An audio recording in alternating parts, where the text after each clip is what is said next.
Yo, what is going on, guys? Happy Friday. Today I'll be breaking down the 2-game NFL Saturday slate we have here on DraftKings. $1 million up top to first place. A ton of money to be taken down. I'll be going through my favorite core plays, kind of how to attack the slate, how to get different, some low-owned value plays we can take a shot on, and all that good stuff in the slate breakdown. So make sure to check out my socials, linked down below, my free Patreon as well, and make sure to hit that like button and subscribe, as it does really help out my channel. So yeah, I'll talk through all that in the slate breakdown, and I'll see you guys in a second. Super pumped for the playoffs to start. It's always fun when there is $1 million to take down and win. So can't wait for these games to start tomorrow. But first off, look at the lines.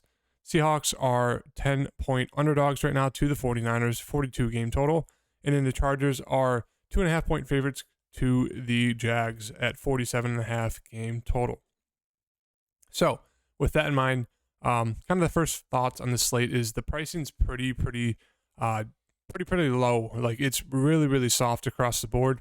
So a very popular play tomorrow to kind of get you guys in that mindset of, what's going to be chalky is being able to fit both Austin Eckler and Christian McCaffrey in your lineups. It's just with how cheap these guys are, you can fit in those two. You can throw in Herbert, you can throw in Allen, and boom, you still have 4,000 to get to a bunch of other guys with. And there's a lot of cheap guys like Zay Jones, DeAndre Carter, Marvin Jones. You can take shots on guys like Derek Young, who's the third wide receiver for Seattle. You can pay down for the tight ends. Like, the tight ends are very cheap. So I think there's a few kind of routes we can look to get different. One of them being that tight end situation. We'll get there in a second. Or the quarterback situation. So we know with Herbert and Lawrence, they have the highest ceilings on this slate for quarterbacks. The Jags D has been decent recently, but we know Herbert's going to air out the ball. So those two are obviously going to be the top tier quarterback plays on the slate. If you're looking to get different, obviously it's going to be with Geno Smith going against that very solid San Fran defense. We saw him play week 15. He put up, 15 points, which is not bad. Like, that's respectable. And that will definitely keep you in it, especially if, let's say Herbert, Lawrence both go for like 24 or less each. If, Geno Smith gets you like 15, 16, 17 within like 5 fantasy points, that could really help you out, especially if there's going to be huge ownership on Herbert or Trevor Lawrence. Like, on a slate this small, it really comes down to kind of ownership percentages, how you want to get different there, and obviously hoping your guys do well. I don't think that there's a need to get really different, just because a lot of these teams are running like pretty tight, like kind of rotations. Obviously, that's not a term you use for the NFL, but that's usually more for the NBA. But yeah, I mean, we'll see in a second. These teams are not running like a bunch of random guys in. So it makes it easier to just kind of focus on the main guys and just get different when it comes to ownership and how it compares to other people's lineups. So as I said, obviously the safe route is going to go with Herbert or Lawrence. If you want to get riskier, I think the riskiest play would obviously be Geno Smith. I think people are going to go to Brock Purdy over Geno. So I do think Geno right now is going to be the lowest owned quarterback. I don't mind him because we've seen him have very good games. I do think it'll be close in terms of ownership between these two, Smith and Purdy. I just prefer getting to Geno. Even though he's going against a tougher defense, Purdy's been very solid, as you can see. 21, 16, 16, 18, 19. So what is he averaging? Like 18 fantasy points per game. I mean, all he has to do is manage, but he's being able to throw 2+ touchdowns every time. It's like there's not really a bad play here. Maybe Geno Smith is the biggest risk just because of that defense in San Fran, but I think they all have upside right now. I don't know the route I want to go. Obviously, picking your quarterback, you want to stack it with at least one wide receiver, maybe 2 pass catchers, at least I'd say. So it does kind of affect the build of your lineup depending on who and what quarterback you go with. So right now, I think if I had to lean, it'd be towards, I'd say Herbert, but depending on ownership, I might change it up. For the running back situation, as I said, it's easy, super easy to get both Christian McCaffrey, Austin Eckler in there. I mean, we don't even have to go over these two. They're playing a ton of snaps. Now, I will mention that the 49ers did bring up Tevin Coleman for some reason. Like, they have a very healthy backfield right now. They obviously have CMC. They have Elijah Mitchell, who's back. Mason, Davis Price. They can throw Juszczyk in there, Coleman. So they have all of these running backs on the board right now. But CMC should see at least 75 to 80% of the snaps, maybe a little bit more if it's a close game. So he's obviously going to be a very safe option. We know he has the rushing upside. We know he has the passing upside. So obviously going to be super chalky. Going to be hard to fade him just because of his safe floor and his huge ceiling, especially with going against Seattle. That's the team we want to attack with the running game. So obviously CMC looks fantastic. And then Austin Eckler, he's just he's like what was I supposed Herbert's pacifier. That's what I call Austin Eckler. When everything's going bad, he wants to pacifier. He dumps it down to Austin Eckler. I mean, this man is getting at least 4 catches a game at worst. I mean, there's room for 10, 12 plus upside. And we saw that with Mike Williams during the beginning of the season when he was out for this stretch. Austin Eckler was getting 10 what was it? Excuse me, looking at the wrong side. 16 targets, 12 targets, 15. He is massive upside without Mike Williams out there. He's injured. So it's just, he's the binky for Justin Herbert. He's going to be looking to Herbert's going to be looking to him just to dump off the ball if they're under pressure. They run a ton of screens. He obviously has the rushing upside. He's had 2, maybe 3 good games rushing the ball, but his upside is with the passing game. Obviously, he can score touchdowns in both. They do give him some red zone looks as well, so it's not like he's getting pulled once they get to the red zone. So I feel the safest, obviously, is to be the chalkiest build, but going to those 2, you can't go wrong. But in terms of, getting different, ETN, he looks fantastic there. He should see 80+% of the snaps, especially going against the Chargers defense. They do give up a ton of yards to opposing running backs. So ETN looks fantastic. He also has the passing upside. Now, he did lose some snaps in that Week 18 game to JaMychal Hasty, especially when they're down. They look to Hasty to kind of throw the ball to. But yeah, ETN looks fantastic there. He's a cheap price tag. Kenneth Walker's been playing a ton of snaps recently. As you can see, we'll pull up the snap count. 87% in that last game. They're going to ride him. They don't have really any backups, so Kenneth Walker makes another great option. There's a ton of options on the board to go with. Obviously, the safest, highest ceilings is going to be CMC and Eckler, but ETN, Walker, they're both great plays there. Really want to try to get at least one of them alongside CMC and Eckler, at least personally for me. But yeah, I really like both of them. You can get super risky and fade CMC, throw in ETN or Walker, or fade Eckler, or even fade both of them, put it in there. But yeah, a lot of good options here for the running back situation. Obviously, the riskiest is going to be Kenneth Walker here. Going against San Fran in Week 15, he only put up 47 yards, 11.9 fantasy points, which is great. It was his second best game in terms of catching the ball out of the backfield. He did see 5 targets, caught 4 for 32 yards, so he was still able to get you there even with a tough defense. So he's probably going to be the lowest owned of the 4 top main guys just because of that defense on San Fran. So if you want to go there for ownership reasons, I don't mind it. But yeah, all 4 of the running backs look very good. Obviously, I'm going to run with the chalk, but I'm going to try to get at least one of these guys in here if I can fit them in. And then for kind of the bottom half of the running backs, sure, you can look to Kelly, hope he falls in the end zone. He's had 1 okay game, 10 fantasy points. Don't think that's going to do it for you on this type of slate. Elijah Mitchell should see about 15-ish% of the snaps. He could get you, maybe he falls in the end zone if they get close, and they pull a CMC. It's just one of those things, if you want to get risky that way, sure, you can do it. It's not fun, especially with these backup running backs, because I don't think they're going to rely on them a whole lot here. Like JaMychal Hasty, as I mentioned, he saw a good amount of snaps. He's usually out there to catch passes. He has upside with that. So it's if you want to get different that way, you can definitely do it, but I'd rather get different with the wide receivers. A little bit more boom or bust, but they're usually out there more than a backup running back. So you can go to these guys. Obviously, Mitchell, Hasty were probably the best 2 options there. They did bring up, where is he? Tony Jones Jr. They brought him up. The Seahawks signed him, brought him up to the team because he's going to be the backup running back. So if you think something happens to Kenneth Walker, you could take that random dart throw. Not saying to do it. Want to be smart, but you can definitely do that if you think that's going to happen. But moving on to the wide receiver situation for the Seahawks, they're just running pretty much just DK, Tyler Lockett, and Derek Young is kind of that third wide receiver option. So right now, I really don't have any interest in Derek Young. We'll just kind of go to Seattle for right now. I mean, yeah, Derek Young, 3,000. If you want to go in for the flat min, you can do it. Don't hate it, but really just prefer going to Lockett and DK. Obviously, they come in at very cheap price tags. Not the best matchup here versus San Fran, but I mean, they both had, Lockett went for 13.8 versus San Fran. DK went for 12.5. So it's like, even though it's a tough matchup, solid price tags, they still can definitely get you there. And let's say, San Fran defense just doesn't hold up this game versus Seattle. You could be in for a huge, huge night when you roster one of these guys. If I had to pick one, I'd prefer probably DK just because he's a little bit safer in terms of his targets.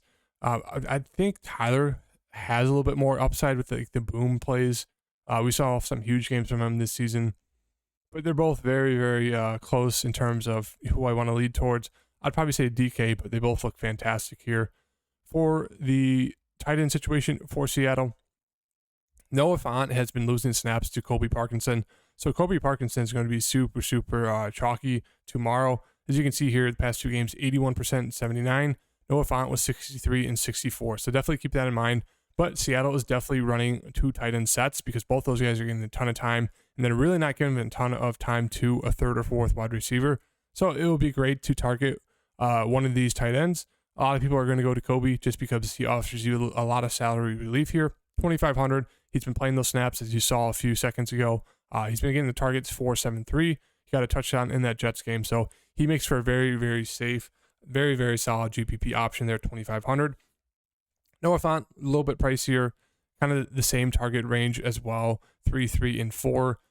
We know he has decent upside. It just comes down to targets and pretty much just falling in the end zone. So that's kind of the big thing with the Seahawks is they don't target their tight ends a ton. You really need them to fall in the end zone. But these are two cheap options on the slate we could definitely look to. We're getting a ton of run in those two tight end sets. For the wide receiver situation for San Fran, Debo's back. I like rolling with Debo. We saw in that Arizona game, 3 targets, caught 2 of them for 11 yards, for 20 yards. And then he had a rushing yard as well. I think he averages 14 points alongside CMC on the season. So they're going to look to get him involved heavily. With him back, I don't really have an interest in Ayuk. Brock Purdy's not the guy who's going to be spreading it out to every wide receiver and tight end and running back on the slate on this game, on this team. He's just more of like the game manager. He's going to throw it to Debo. He's going to throw it to CMC, and they're going to sprinkle George Kittle in there. So for that reason, I think I'm going to fade everyone on the wide receiver room for San Fran besides Debo. Love him. Love his big playability. Love how they can, run random little plays for him out of the backfield as a running back, wide receiver, all that good stuff. So love the upside there for Debo. Brandon Ayuk will make for a very solid pivot play, contrarian option on this slate. But I just don't think there's a need to get to him unless you want to go for that contrarian pivot play kind of style. Juwan Jennings, kind of the third wide receiver, more of a big body wide receiver. One of those things you can definitely take a dart throw. Don't feel great about it. And then moving on to the tight end situation for San Fran. Now, this is where I mentioned you can definitely get different from the field here going with a George Kittle. Out of the whole 2 games, he's the priciest by, was it 1,500? 1,700. So, yeah, I mean, Kittle, with those guys back, has upside. It just, I don't know. I don't feel great about it. 5,900 for him. Should see 4 to 6 targets. If he falls in the end zone, sure. I mean, he's been great recently for them, but that's really without Debo, so they really had to rely on other guys to step up. It's just one of those things. I do think people are going to flock to these cheaper tight ends. Ingram, Everett, Font, Parkinson, as mentioned. So I do think Kittle maybe might come in at the lower tier of the tight end ownership range. For that reason, if you want to get different, he makes for a great option there at 5,900. We know he has some upside. We know he's a dog. It just comes down to if he can kind of fall in the end zone and get enough targets. So for that reason, I think he's just more of a contrarian play for me for right now. And then moving on to the Chargers and Jacksonville situation. Chargers, Kelly's there, as I mentioned. You can take a shot on him. Don't feel good about that. But for the wide receivers, I love Keenan Allen. I mean, look at what he's done since he's come back. 13 fantasy points, 15, 20, 21, 16, 24, 11, 33. He's been super, super consistent. He doesn't have like huge playability and upside, but he's just very, very consistent, with the targets, with the catches. He can get touchdowns. Hasn't seen a ton, only 3 since he came back in week 11. 4. But yeah, I mean, Keenan Allen looks fantastic here. Probably going to be the chalkiest wide receiver, but it makes sense. Mike Williams is out. Keenan Allen's going to be wide receiver 1. I do like getting different with Joshua Palmer. We saw him have a great season this year with those wide receivers being out. 13, 15. Mike Evans is out 14, 21, 33. He's a big play wide receiver. They like to get him involved, so I do like him a good amount here at 5,300 if you want to pivot off of a Keenan Allen, but they both look fantastic. And then DeAndre Carter should be wide receiver 3. He also had a very solid season with those guys being out, as you can see here. So I do really like the cheaper wide receivers on the Chargers here with Carter and Palmer. I don't know if I'd play 2 of them unless you're going to play Herbert, just because there is Austin Eckler there. That's a lot of mouths to feed on the offensive end, just because we know Binky right here, Austin Eckler, is going to get a ton of looks from Herbert. So I limit it to 2 unless you want to go out for a full-on stack and just hope the game explodes. But yeah, really like the wide receivers for the Chargers. Obviously, that's not going to be a contrarian take. That's going to be super chalky, but they all look fantastic. If I had to rank them, it'd probably be Palmer, Allen, and then Carter, but they all 3 look great. For the tight end situation, Everett, very solid tight end here. Kind of like George Kittle play for me. Like, he should be a little bit more involved in offense, I'd say. Obviously, he has a way better quarterback and Herbert throwing him the ball, but there are games where he kind of goes unnoticed. Really doesn't have like huge explosion. He's just more, if his ownership's pretty low, I don't mind taking a shot on him if everyone's going to flock to those other tight ends. Really no, Parham gets in for a few snaps. Don't need to go to that. And then moving on to Jacksonville. Running backs, as mentioned, Etienne should see a bulk of the carries. Will throw Hasty in there for those receptions, targets out of the backfield. I don't think you need to, roster Hasty and you want to get super weird and contrarian, but there's always that option. Wide receiver room, these guys are all way too cheap. Christian Kirk, very good year here. Same thing with Zay Jones. Marvin Jones Jr. is going to be the kind of the dark horse of the group here. Hasn't been getting a ton of love. He does have some upside, but it's really been the Kirk, Jones, and the Ingram show. So another very solid pivot play here is going to be Marvin Jones. We know he has big playability, so I don't mind him. I do like, Zay Jones and Christian Kirk a good amount here.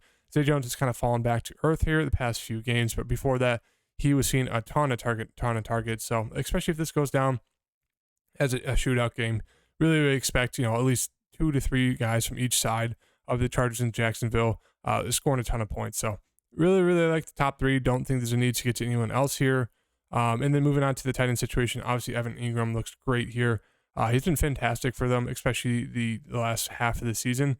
As you can see, 14, 42, 14, 21. So kind of in line with Zay Jones in these games. They had to kind of come back. They had to throw the ball a ton, and they looked to Evan Ingram and Zay Jones. So maybe keep that in mind if you think the Jacksonville Jaguars are all going to be down and you're going to use, Lawrence in your build. I think I prefer getting to Ingram and Zay Jones as my stack with him. But obviously Christian Kirk's great, and you can definitely get contrarian with Marvin Jones Jr. So right now, I know I kind of talked through a bunch of different plays. If I was to fill out this lineup, let's just try to fill it out for the sake of this video.